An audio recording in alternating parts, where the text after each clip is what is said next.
Hey, and welcome back to Miss Kitty's Wild West Adventures.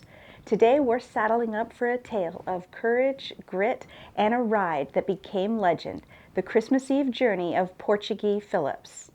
This is a story of icy determination and the ultimate sacrifice of a true hero.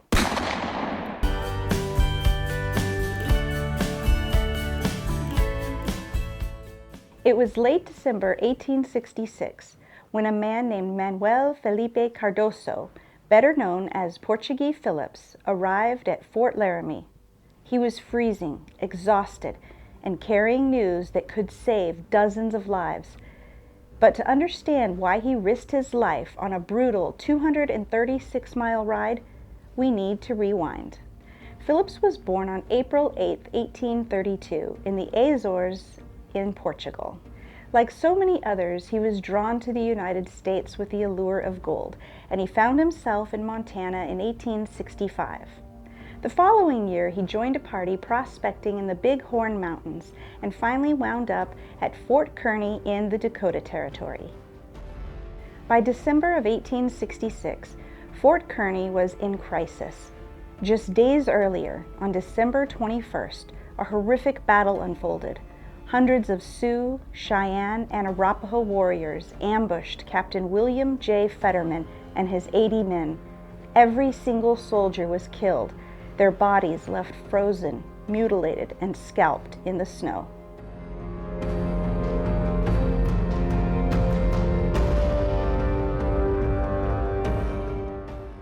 This devastating loss resulted in the loss of 25% of the fort's fighting force. With outdated rifles and dwindling ammunition, Captain Carrington feared the worst. He feared that the fort would fall and the women and children would be captured. Desperate, he made a grim contingency plan.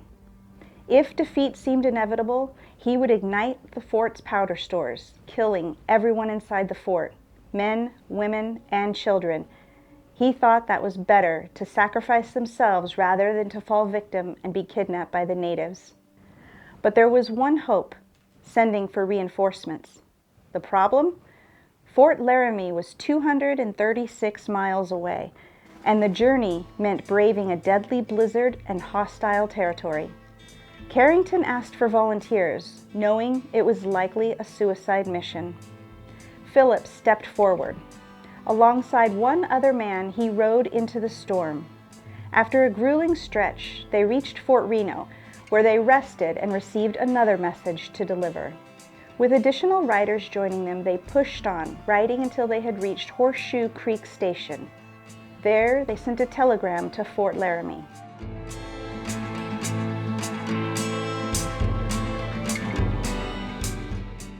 But Phillips didn't trust the telegram alone.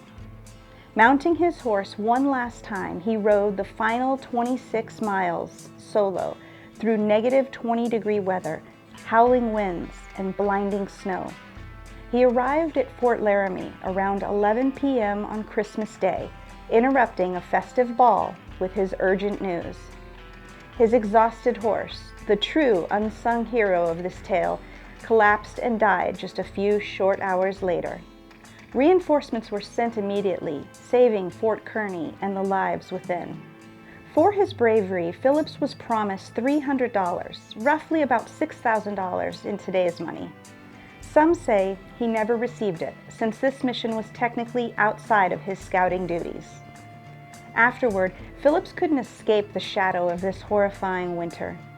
The Sioux burned his crops, killed his livestock, and even drug him behind a horse. Though he won $2,200 for damages, he never received it because he was not a naturalized citizen. Phillips died in 1883 at just 51 years old. His widow, Hattie, eventually did receive compensation, but not until 1900, 17 years later.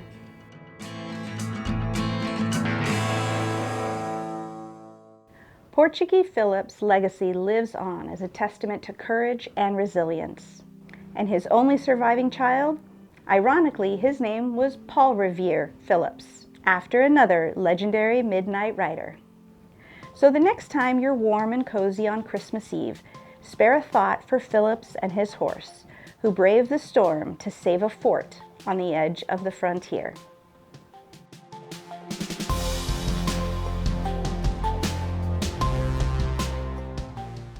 We hope you enjoyed this episode of Miss Kitty's Wild West Adventures, and from our family to yours, a very happy holidays. If you like this video, be sure to give it a thumbs up, hit the subscribe button, and ding the bell for notifications. And in the meantime, I'll catch you on down the trail.